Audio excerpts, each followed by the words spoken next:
Good evening, everybody. Welcome into the Live and Learn podcast. We are live here. It is Thursday, May the 1st. We are live about 20 minutes earlier than we usually record. We usually start recording at 7. But with games starting as soon as 8, I wanted to get through everything today and have enough time to settle in before puck drop. So bear with us, live a little bit earlier tonight.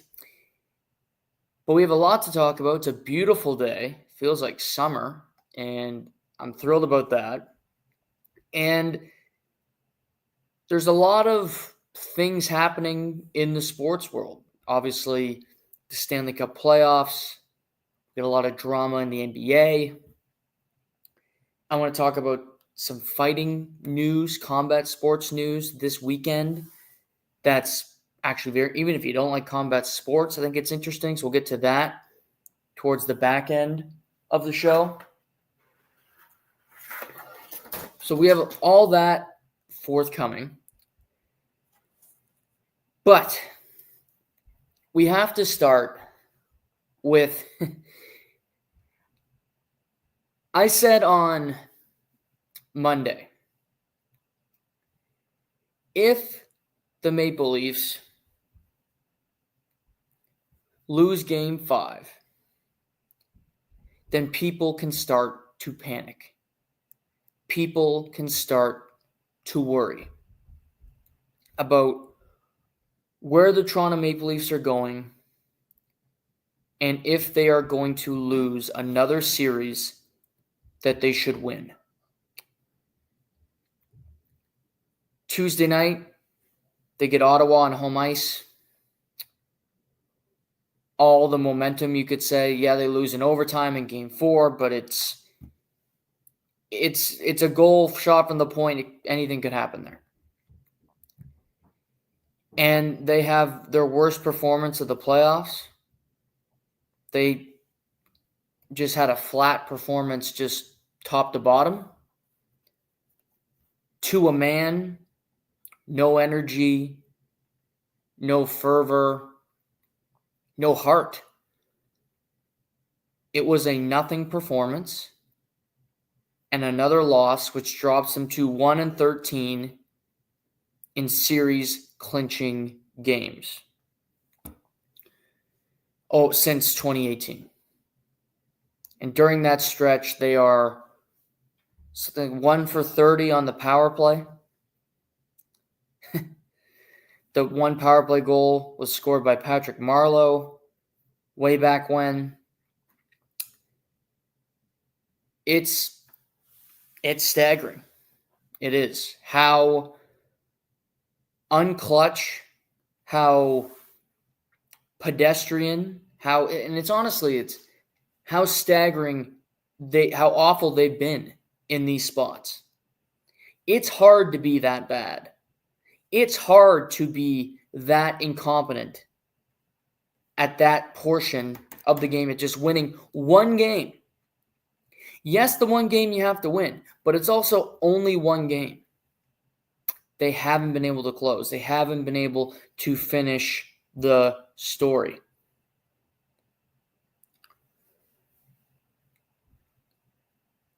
Looking at Tuesday night, you could look at a lot of guys. As I said, I don't think many guys were good. Chris Tanev was great.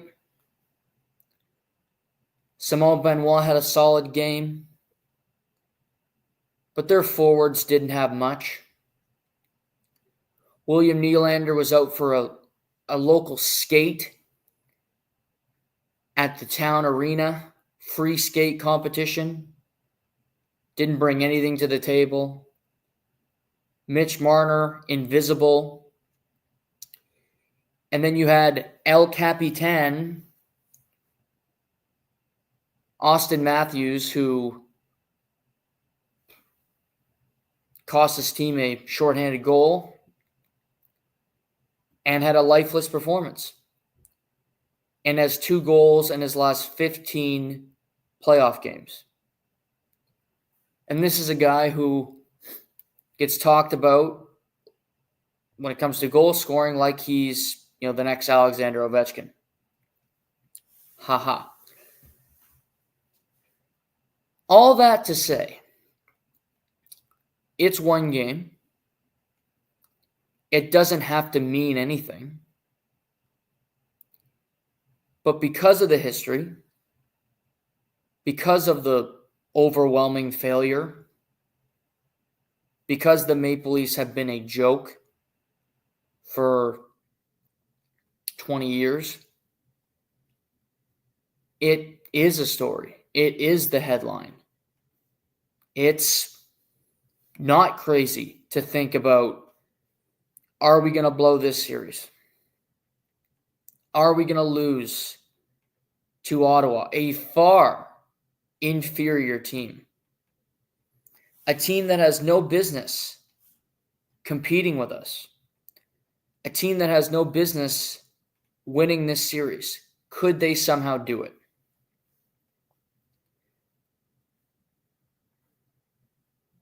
I'm going to start off by saying I still believe Toronto is going to win this series. Before the series started, I had Toronto in 6.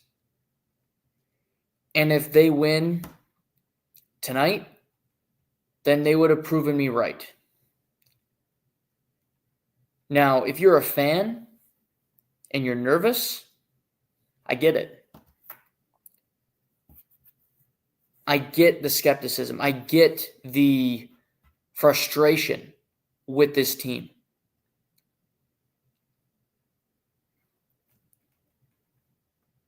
But the reason why I don't think Ottawa will come back and why they won't win this series is because if you look at the game the other night, Toronto was so off. The game was hardly watchable. But it's very simple what Toronto has to do, and they don't even have to do it all that well in order to win. Now, they'll need to improve on it a hell of a lot more if they want to beat Florida, but that's a story for another day. To win this series, I don't think it has to be that big of a jump. You don't have to go from Blockbuster Video to Netflix. It's simple tweaks. Toronto has to get to the middle of the ice. It's something that they have struggled to do throughout the entirety of this process of failure and not closing out games, series, etc. They don't score in the paint close to the goaltender. And it's not because they're not getting calls, and it's not because, I don't know, there's a ghost there or something happened. It's because they don't force their will to get to that area. If you watched the Florida game last night against Tampa Bay, Florida scored pretty much every one of their goals about a foot away from the net. They hit shin pads. They hit a body. It didn't matter. They had to score a goal by any means necessary. Marchand, Luosterainen, and Lundell, that gritty line made an impact on the game. And they won the series, helped win the series for the Florida Panthers. But it wasn't about skill. It wasn't about playing from the outside. It was about getting to those areas. Linus Ullmark had a shutout on Tuesday night. I don't think he had that good of a game. You might go, well, he had a shutout. He had to play pretty good. How well do we know that he played? How many great looks did Toronto have? Not many. Outside. Nothing in tight. Nothing to scare him. It was that or Austin Matthews missing the net by 10 feet. That was what he had to go up against. Real scary. Shaking in my boots at the thought of that. Oh, great. Give me that all night. They will lose. They'll continue to lose if that is what they put on the ice. And yes, the Ottawa Senators have some really good defensemen. Jake Sanderson is Ottawa's best player. There's no debate on it anymore. It's not Brady Tkachuk. It's not Timmy Stutes. It's definitely not Drake Batherson. Another horrible game. Jake Sanderson's their best player, and he's a superstar. Superstar in the league. He could play 35 minutes, and I wouldn't think he'd get tired. He's so important to them. Travis Green said as much this morning, said I can't play him the whole game, but I'd love to. He's phenomenal. Smart decisions, good in his own zone, good shot, block shots. I love him. He's going to be a better hockey player than his dad. His dad was a pretty good hockey player.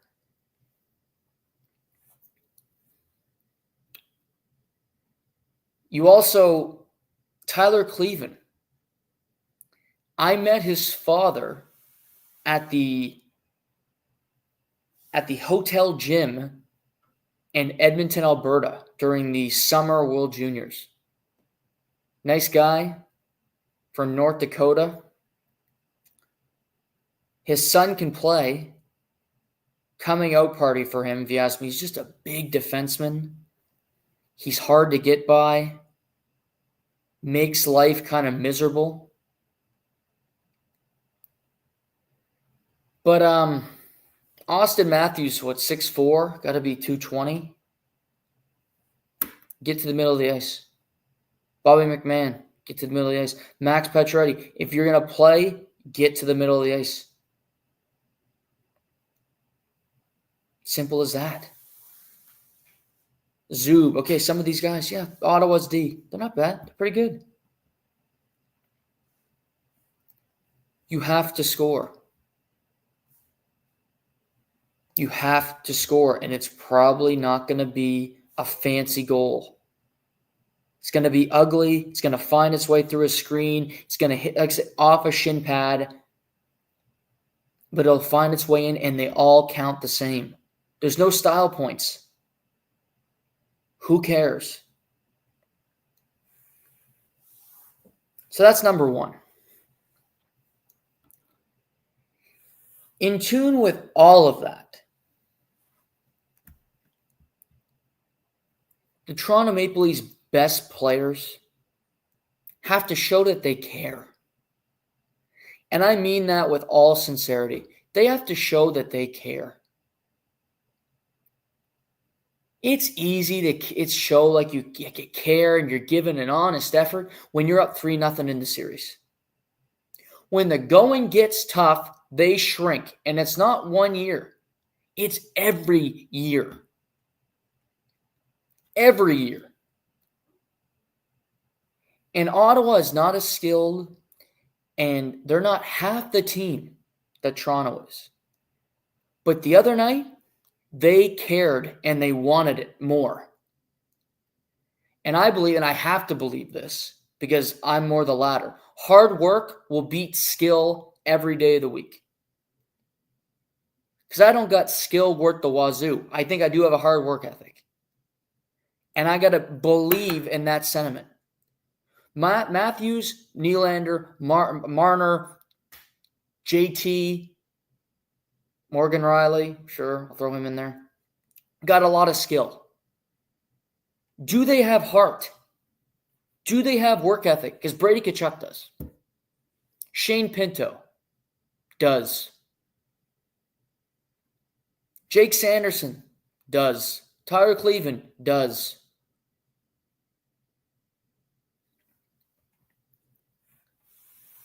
Toronto's defending has been superb. Goalie's not the problem. It's not put Joseph Wall in there. Enough with that. Chris Tanev is still blocking everything. Simon Benoit's been solid. McCabe's been fine. Riley made a couple good defensive plays the other night. They're giving up nothing. They give a goal from Shabbat, shot it from the point through multiple bodies, found its way through, and they give up a shorthanded goal because of a selfish, lazy play by their captain.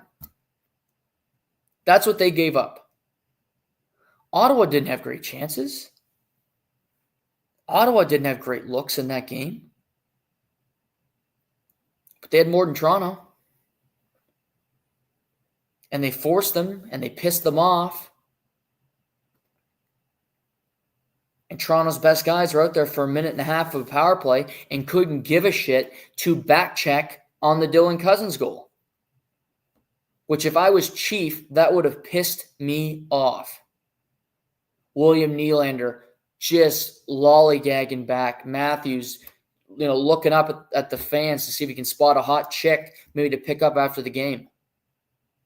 Not caring.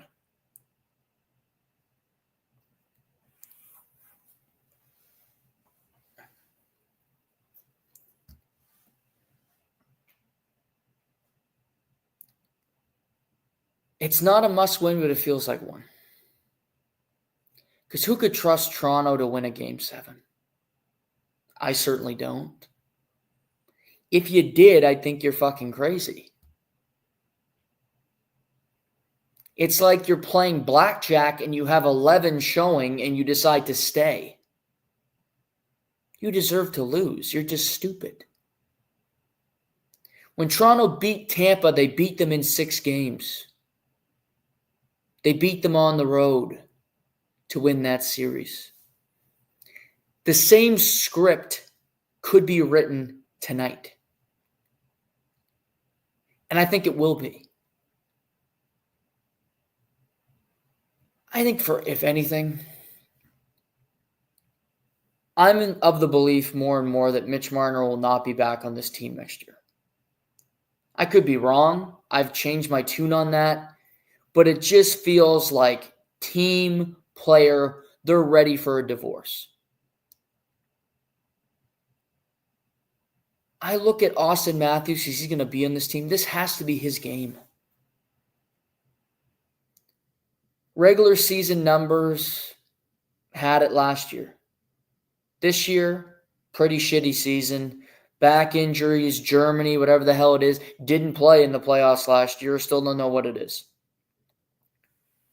He's not a playoff performer to this point. Not an opinion, just a fact. He has to go out there and put his stamp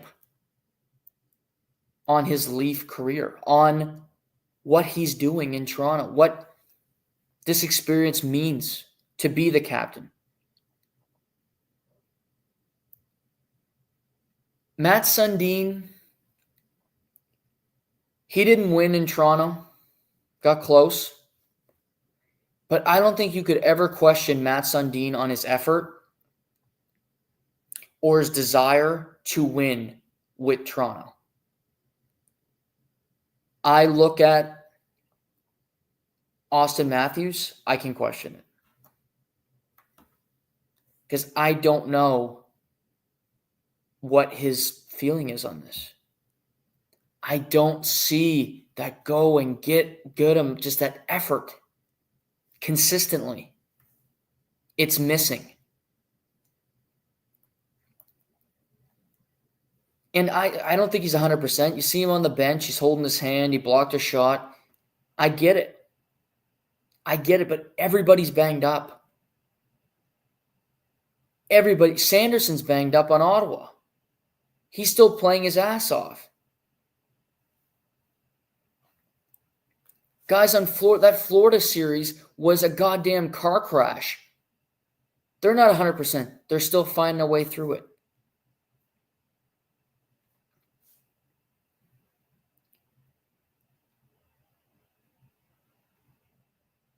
I got Toronto tonight because I picked Toronto in 6, and I do think they're going to win tonight. If they lose tonight, they're losing the series. There's still another game to play, but I'm not betting on Toronto to win a Game 7 because it's playing to my first analogy, it's like playing blackjack and staying with 11. You deserve to lose. They've done it too many times. I'm not banking on that. I'm not investing in Hawk to a coin. That is what betting on Toronto in a Game 7 is. You deserve to lose your money.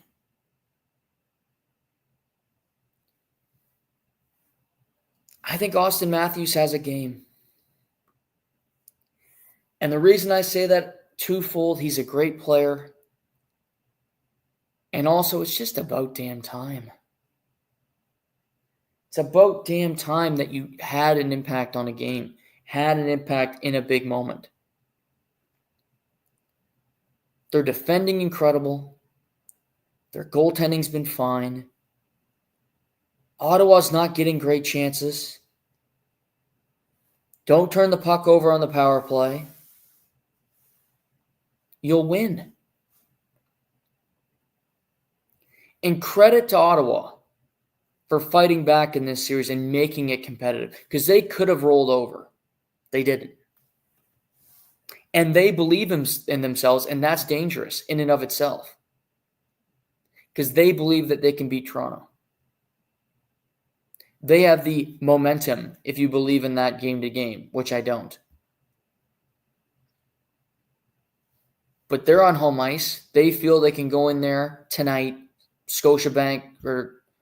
Canadian Tire Arena, go in there and win. Which, more power to them. 100% they can, because they beat them twice in a row.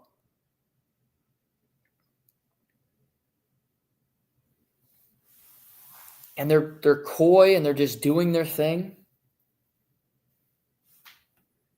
And I appreciate that.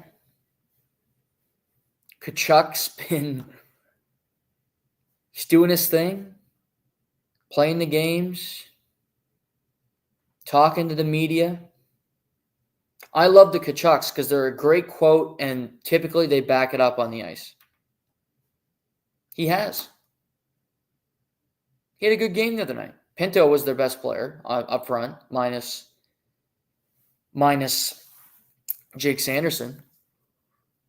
But he's game. He can play. Does his thing. Their top line's been good. Better than the Leafs' top line the other night.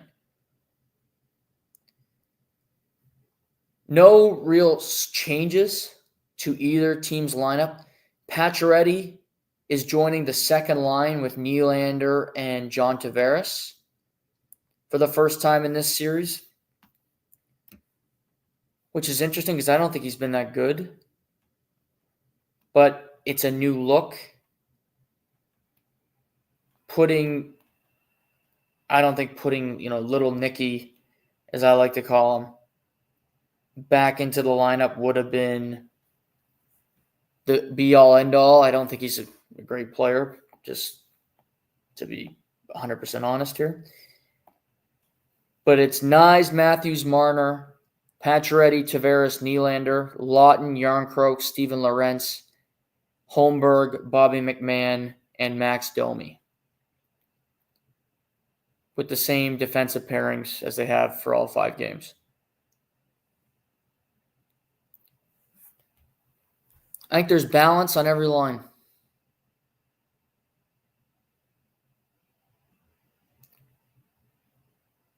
I think you're looking around, and I've liked Lawton's series. You notice him. Physical, defensively aware. I've liked Lorentz's series as well. He's just consistent.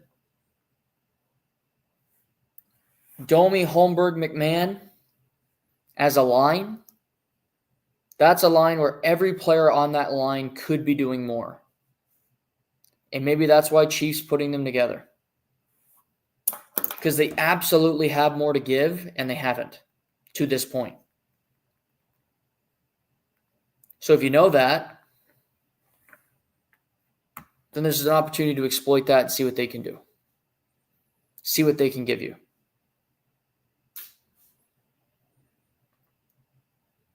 Ottawa's sticking with the same lineup as Game 5.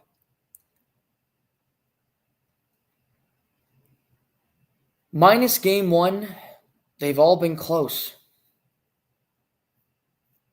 I think it'll be close again. We got the Leafs edging them 3-2 tonight. And I got Austin Matthews scoring a pair of goals to punch their ticket to the second round, where they will meet the Florida Panthers. This will be the last podcast of this series. Sunday, probably the next show. We'll see. Winner of Toronto-Ottawa gets, we now know it to be Florida. Florida beats Tampa in 5 games in the first round for the second straight year. A lot of people had Tampa going to the Stanley Cup final. As we all know, before the year, I had Florida, Dallas in the Stanley Cup final. I said going into the playoffs, I would have had Vegas and Toronto. Just looking at the way the regular season ended, going into the playoffs, that's how I would have went. Florida, healthy, are the best team in the league. Still. And they won a cup last year and lost a lot of guys. Doesn't mean they can't lose. I don't think they're as good as they were last year. But to me, at their best, they are better than anybody. Toronto, Dallas, Edmonton, you name them. Florida is better than that team. They bring a lot to the table. They are, and this is a compliment, they are nasty sons of bitches. They will take your eyes, take your legs, your arms, whatever. Whatever limb, whatever body part is in their way, they will chop it off in order to move forward. And they've beaten Tampa, their arch rival, 2 years in a row. Matthew Tkachuk said today, I don't know if you could call it a rivalry, which is funny. Throwing another dig at the Tampa Bay Lightning.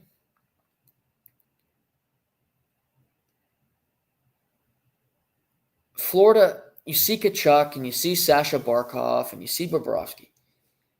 Last night's game wasn't about them at all. It was about Luosterainen, Anton Lundell, and Brad Marchand. It was Marchand's best game as a Panther. Luosterainen had 3 points, and most of those points came off really good defensive plays and just smart back checks, and he got rewarded for them. And that line combined for 9 points. Impressive. And that's technically their third line. Doing that in a closeout Game 5 in Tampa. They went 3-0 on the road in the first round, the Florida Panthers. And in those 3 wins on the road, they were without Aaron Ekblad in all 3 of them. Because he was serving 2 separate suspensions during that time period. First 2 games for PEDs. Game 5, he was suspended for the hit / forearm shiver on Brandon Hagel, who was unavailable for Game 5.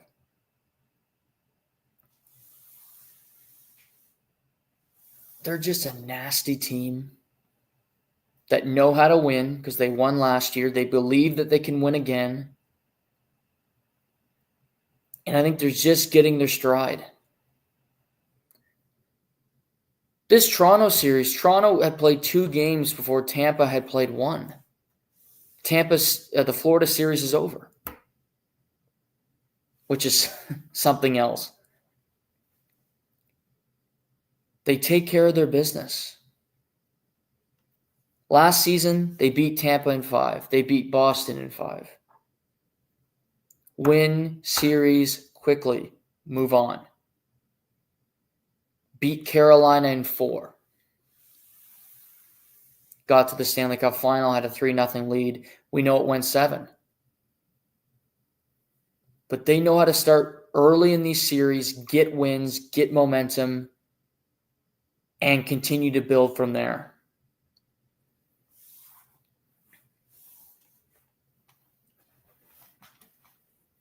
Toronto, Ottawa, whoever, it's going to take a really big effort to beat Florida the way they're going. A really tough task. Toronto absolutely has a better shot, no doubt about it. Doesn't mean they can. Better team. They'll have home ice advantage, but kind of what I just said. Doesn't really matter if Florida goes 3-0 on the road in the first round. The Leafs building has no better atmosphere than any other place in the NHL, so that's not going to be an impact. Sorry, Leafs Nation, but you know it to be true.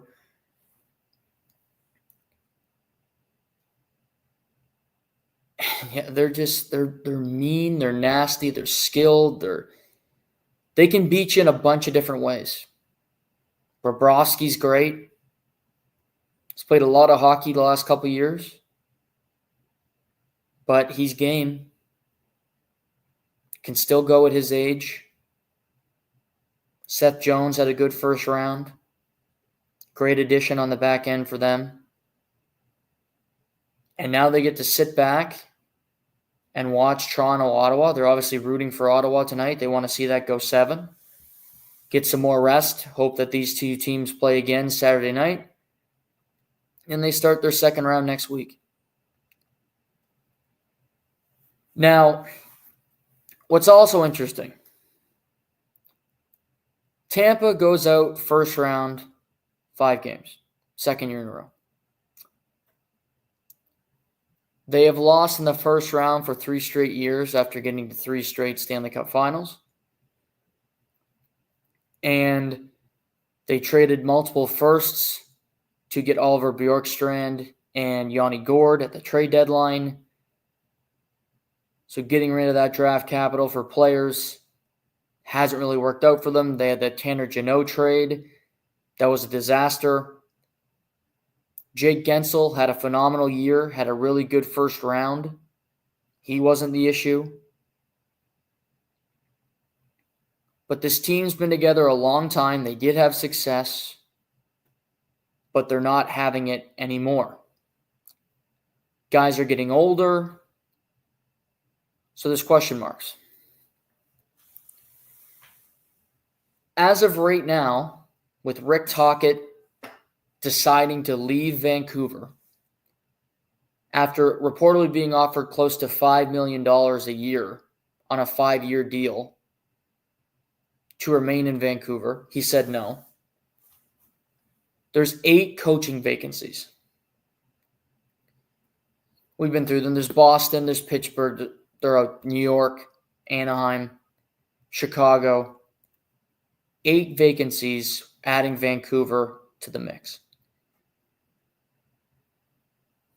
I read a piece on this morning in The Athletic. What if the Lightning fire John Cooper? I'm going to start off by saying I wouldn't. But organizations fire coaches like it's nothing anymore. They do it all the time. It's a quick fix. Fire a coach. You move on. John Cooper coached Canada at the Four Nations. He will be coaching Canada at the Olympics. But Mike Sullivan coached the Americans at the Four Nations, and he was fired by the Pittsburgh Penguins the same year. So it can happen. John Cooper's been in the Tampa organization for over 15 years. Coaching at the AHL level to titles. Coaching at the NHL level to titles. Been through the Braden Point, Kucherov, Hedman, the development of those superstars, some of them future Hall of Fame players. But losing is losing. and 3 straight first-round exits, I don't think it's going to be good enough for an organization that really prides themselves on winning and being competitive every year.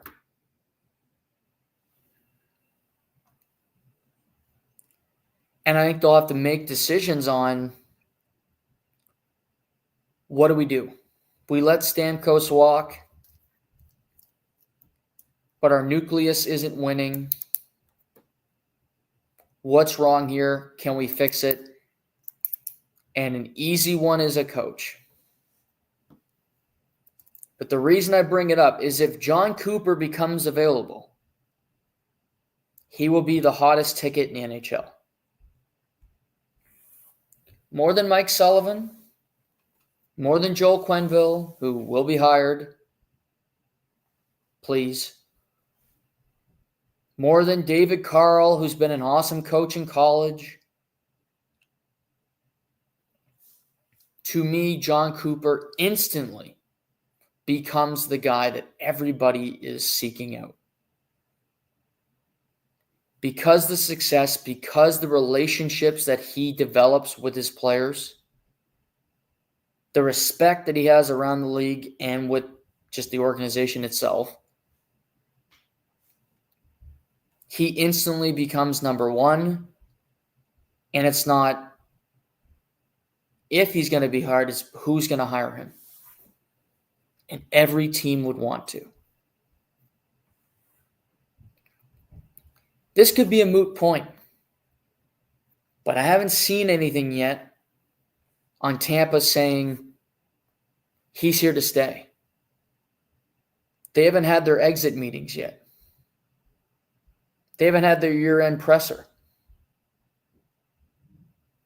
So everything is up in the air. Everything is murky at this point. Anything could happen.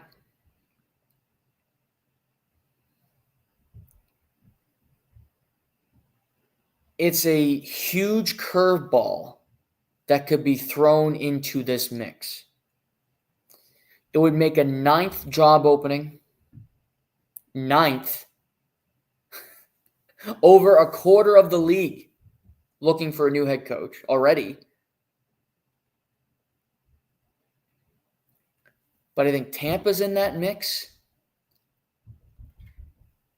And I don't know of any team yet. Marty St. Louis is not going anywhere. I don't think Sheldon Keefe is going anywhere in New Jersey. He got hired last year. Had a lot of tough breaks with injuries and different things this year. Dallas, Colorado, I don't think they'll fire their head coach. I mean, you lose in the first round, that's tough. Minnesota's not going to fire John Hines if they lose tonight in 6 games, I don't believe. Maybe I'd throw LA into the mix. I might, just purely. We'll get to them. But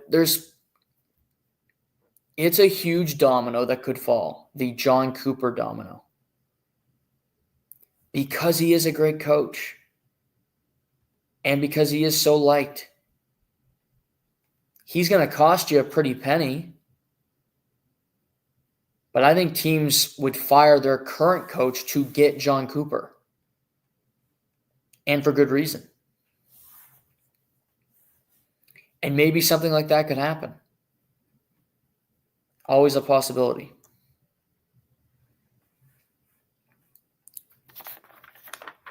Okay. Let's talk Oilers first, then we'll get to the Jets. The Edmonton Oilers were done. Blood was in the water, sharks circling, ready to feast. But then the LA Kings in Game 3 had one of the worst challenges you'll ever see. And I mean, I hate a challenge more than anybody because I hate video review. I think it's all bullshit. But the league likes it, and apparently the fans, not named me, like it. So you scoop it up and you slurp up that bullshit. But it was a stupid challenge, and it cost them the game. Jim Hiller's fault. Game 4. Big lead. Third period. You're cruising, dominating. But then Quentin Byfield, number 2 overall pick, uber talent, decides not to chip the puck off the boards, chips it right into the crotch of Evan Bouchard. Puck goes around the ice. Evan Bouchard, Bouch bomb, back of the net. Tied, overtime, Leon Draisaitl, the reverse, Austin Matthews, clutch, scores another goal. And then in Game 5, in Los Angeles, LA, the best home team in the NHL, lays a flat-out egg. Dominated. Edmonton has outshot them 63-27 in the last 5 periods that they played. Darcy Kemper was the only reason the game was close. He was phenomenal. He kept them in it for a period of time, but then the levee broke. Matthias Janmark, adept scoring, and Edmonton prevails. Okay. Game 6, back in Edmonton tonight. You know, I think J.J. Redick and Jim Hiller should compare notes on what not to do. If you're not familiar, the Los Angeles Lakers lost last night to the Minnesota Timberwolves in 5 games in round 1 of the NBA playoffs. It was a series that they probably should have won. They had home court. They traded for Luka Doncic. Nico Harrison in Dallas smiling, seeing the Lakers lose. But Minnesota advances. J.J. Redick played his starting lineup a fuck ton in this series. A lot.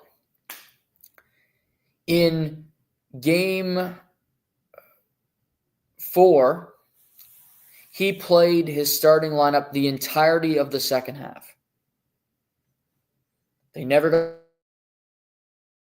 got a break, and that includes 40-year-old Braun and Luka, who isn't in the greatest shape. LA's basically playing 4D and 3 lines in this series. I think their guys are exhausted. They don't have anything else to give. And they're spent. And when your system is defense, defense, defense, and that's their system, they play that the whole year, you get worn down. Jordan Spence played 8 minutes in Game 5. Alex Turcotte played 5 minutes. Hellenius played 4:05. Malott played 5:18. That's their 4th line, by the way. Edmondson played 20. This is his worst game of the series, but he played 36 the game before. Doughty played 26. Didn't have a great game. Just was defending the whole night. They never had the puck. Brant Clark played 14. That's a playoff high.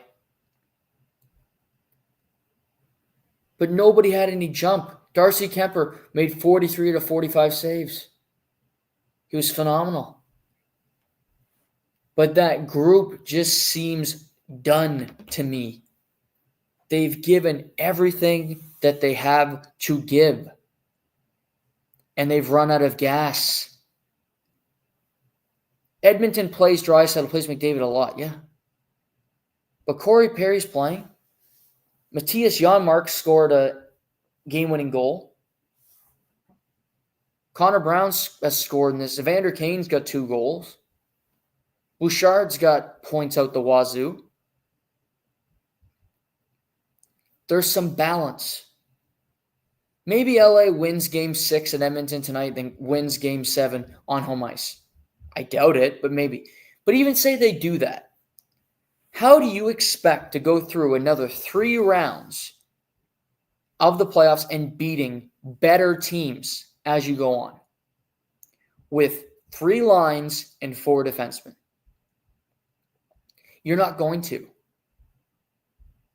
It's a puzzling, stupid decision. I don't get the logic of it. Who are you beating with that style?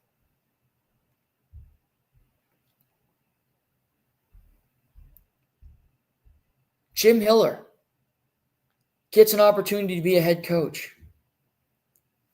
You've completely bungled this series. You bungled the plan. LA's a good team.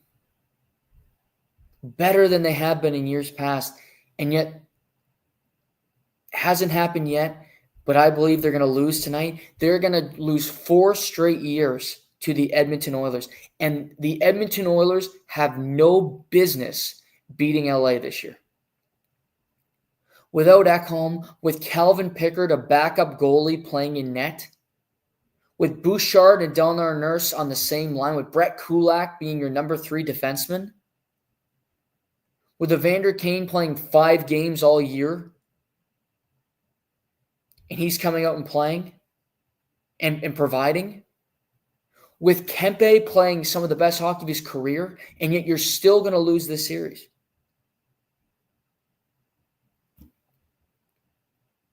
I think the Kings are going to have no choice but to fire Jim Hiller after this series.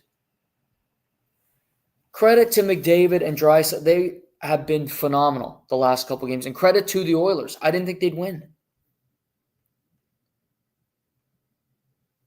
But their high-end guys are so good that they can get you out of trouble. That they can work you through holes, patches in your lineup. They've done it. They continue to do it. Incredibly. To my surprise. The Kings aren't dead because we got a game tonight. But they feel like they're halfway in the coffin to me. They look tired. They look spent. And again, anything can happen. But is Kempe going to be any better than he's been in this first round? It's going to be hard. It's going to be really hard. He's got as many points as McDavid and Draisaitl, for Christ's sake. 10 points. Playoff lead. Fiala's been good.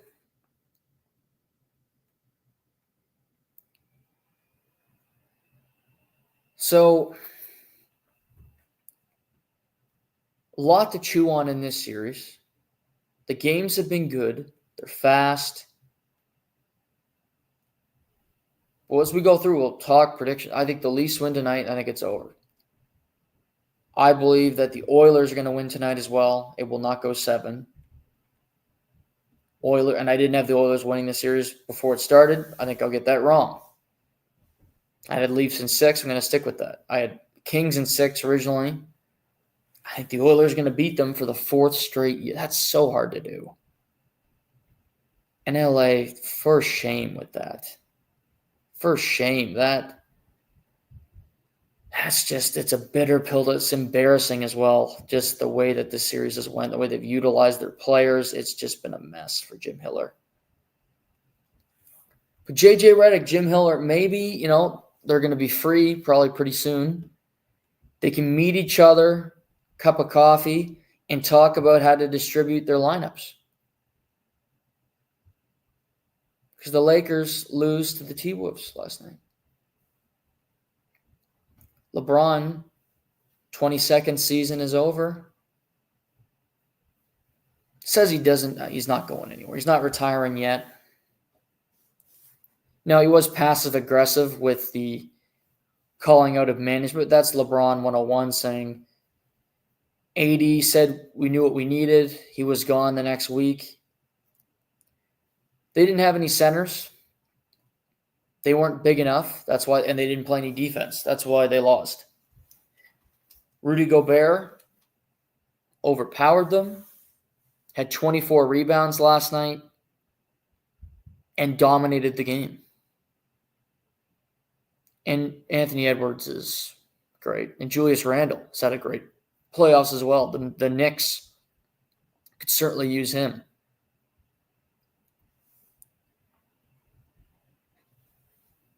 But good for the T-Wolves. They're happy about it. Kind of throwing it in their face. They got to the conference final last year. They're going to get either Golden State or Houston. I think they'll beat either of them. I think they're getting back to the conference final, where it'll either be probably OKC, which tough matchup, of course, but you never know for Minnesota. They believe in each other and they play really hard and they have all the elements you'd want, that's for sure. They can win playoff series. We've seen them do it. Oddly enough, they lost to Luka and the Mavericks last year. They beat Luka and the Lakers this year. That trade just keeps on giving and giving. We got 4 games tonight. Starts Leafs Sens. 8:30, Vegas, Minnesota. Vegas won Game 5 in overtime, OT winner by Brett Howden. Vegas will not have Pavel Dorofeyev tonight, who, if you go to bed early, don't watch West Coast hockey, you might not know who he is. Almost had 40 goals this year. Good player, day to day. He's important. Minnesota has played Vegas extremely well in this series. Kaprizov continues to be dynamite. Haven't seen on Philip Guston had to leave the game the other night because he was sick. The Flower had to step in. Sounds like Gustafsson will be good to go. He will start tonight in Game 6. Back at home in Minnesota.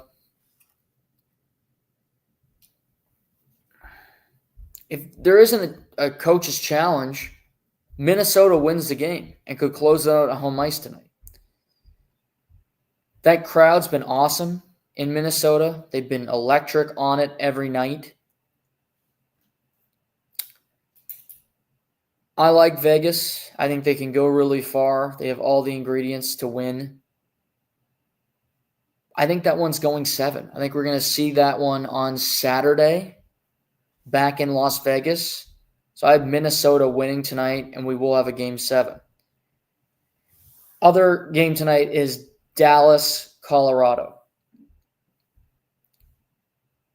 2 behemoths. They've gotten some rest, haven't played since Monday, where Dallas just whooped their ass on home ice. Great game from Mikko Rantanen. Finally, Rupe Hintz showed up and showed out. Still no Miro Heiskanen. He is day-to-day. Jason Robertson also getting closer to returning for Dallas. So if they can advance, they're going to have guys coming back, which will help them in future rounds. Colorado they didn't have a good one in game 5, just like Dallas really wasn't in it in Game 4. Altitude, tough to play. Colorado, prideful bunch. McKinnon will be ready to go. This series to me is so close. 2 teams that are so good. I think Colorado will win tonight. We're going 7 in that series because it's just meant to. McKinnon will have a night. Blackwood will be better after getting pulled. I look at Makar, McKinnon, just the top line guys, Neckash, will show up, will show out. I got Colorado winning tonight, Game 7 Saturday, between Vegas, Minnesota, Colorado, and Dallas. I got both Canadian series wrapping up tonight. Edmonton advancing and Toronto advancing to the second round. The last series to talk about is Winnipeg, St. Louis. Winnipeg with a big win last night on home ice. A performance they were looking for. They were engaged from the get-go. St. Louis continues to battle. Don't give in, but Winnipeg was they were the better team. Jim Montgomery said that. It's not the biggest headline, because the biggest headline is Mark Scheifele couldn't play after the first period and is out and will not travel with the team to St. Louis for Game 6 tomorrow night. Also, Nick Ehlers, who hasn't played in this series, will travel but will not play. So they're without really two top six forwards going into a potential clinching game to advance to the second round.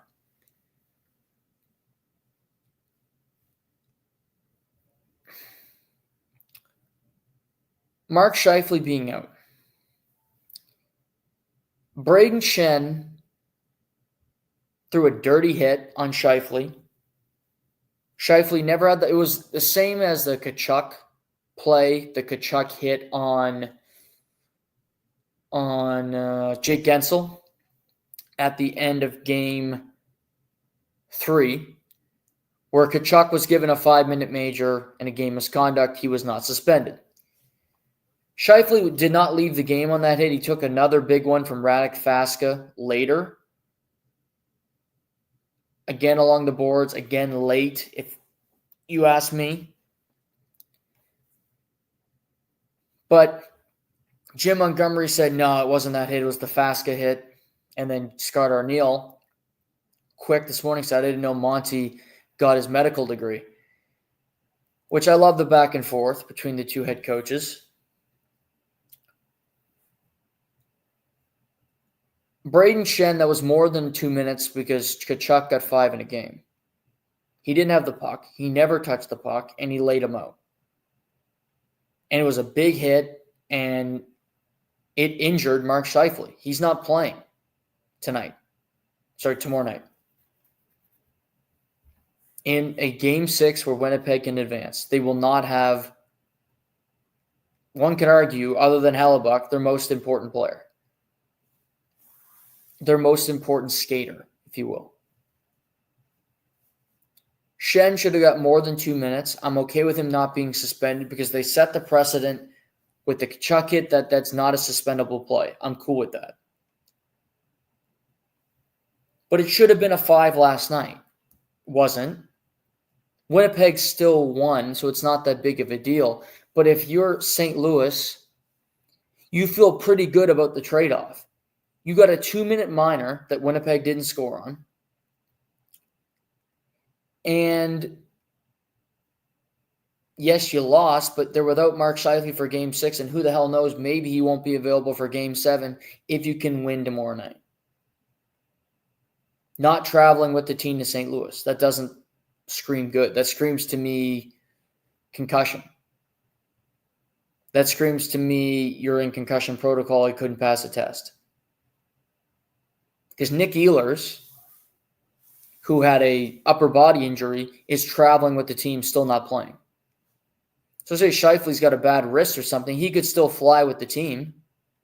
No, he didn't go with the team today to St. Louis.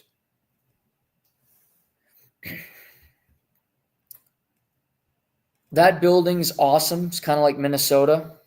They're geared up for those games. St. Louis has played really well in both games at home.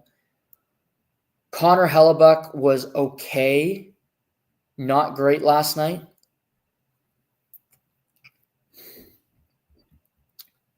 He He let in some softies, but it wasn't Binnington's best night either at the office. Not having Scheifele just it hurts Winnipeg so much. Also, no Ehlers.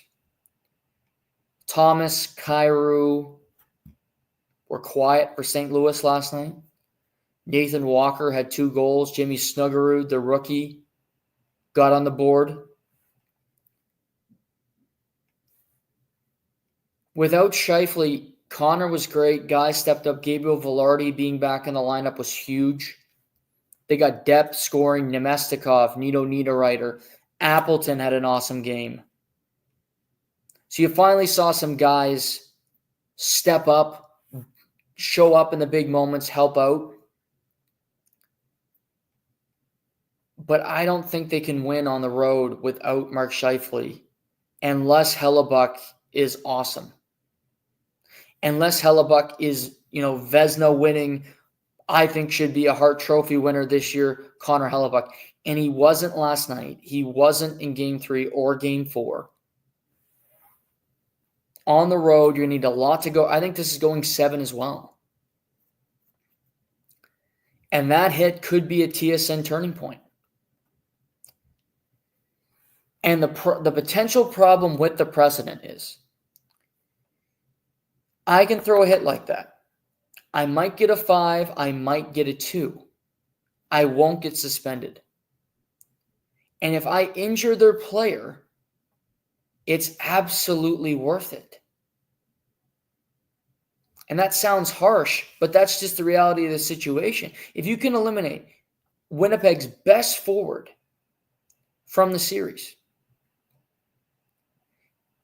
and you don't face even a slightly harsh penalty, why wouldn't you do it? That's the genie out of the bottle situation when you don't do something more severe. It's happened a number of times. Hagel got 1 game, but since then, Tkachuk gets 0, Schenn gets 0. It's something to think at, and it's something the league should be wary of, and something they should be aware of what's going to happen here.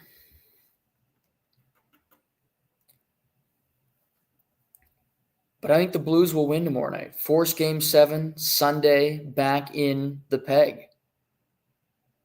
I think the Wild will win tonight. Force Game 7, back in one of my home states, Vegas. I think Colorado wins at home tonight, forces Game 7 back in another one of my home states, Dallas. I think Edmonton, Toronto both advance tonight. Canadian teams move on.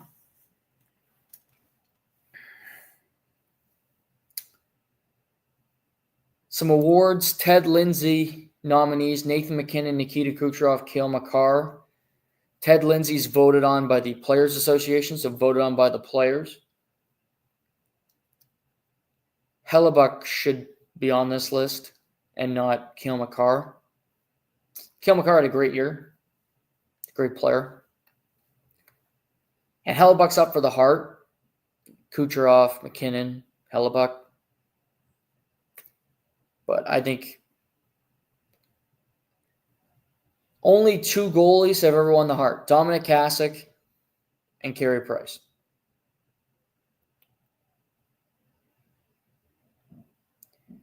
So only 2 goalies ever won the Ted Lindsay, pardon me. Dominic Hasek and Carey Price. So it's rare for the players to vote for a goalie. I think he should be the guy.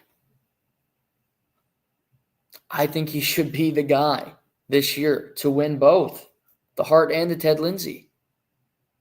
He was that good for Winnipeg. He's going to win the Vezina as well. Kucherov's great. Leon Draisaitl, great. I don't think he was better for the Oilers than Hellebuck was for the Jets. He wasn't more valuable. Can Edmonton finish 3rd in a Pacific Division? Winnipeg finished 1st in the league. 1st in the league. Hellebuck had 47 wins. Most in the league. Only a seventh goalie ever to get 47 wins in a season.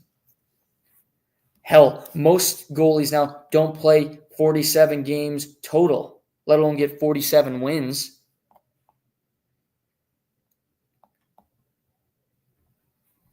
So that's my gripe there. Okay, we got the game starting in like 15 minutes. Wrap up, get the podcast loaded. Before we sign off tonight, awesome fight weekend. And we'll talk about some of this on Sunday. There's a boxing card in Times Square in New York this weekend. That's right, in Times Square. 300 people will be watching it. You can watch it from screens in Times Square, but it's a very intimate setting, very unique, and I think it's amazing. Ryan Garcia, one of the biggest names in boxing. First fight since he fought Devin Haney. He got popped for PEDs after. He gets Rolly Romero. They used to train together.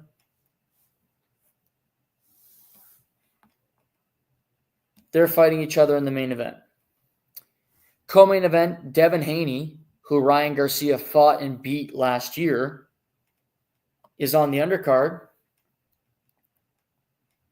Devin Haney, super talented. I think if both guys win, they will fight each other probably later in the year. Devin Haney fights Jose Ramirez in the co-main event. And you also got Teofimo Lopez fighting Arnold Barbosa Jr. for the welterweight title. And that's the third fight on the card. Teofimo Lopez, who's a star, superstar.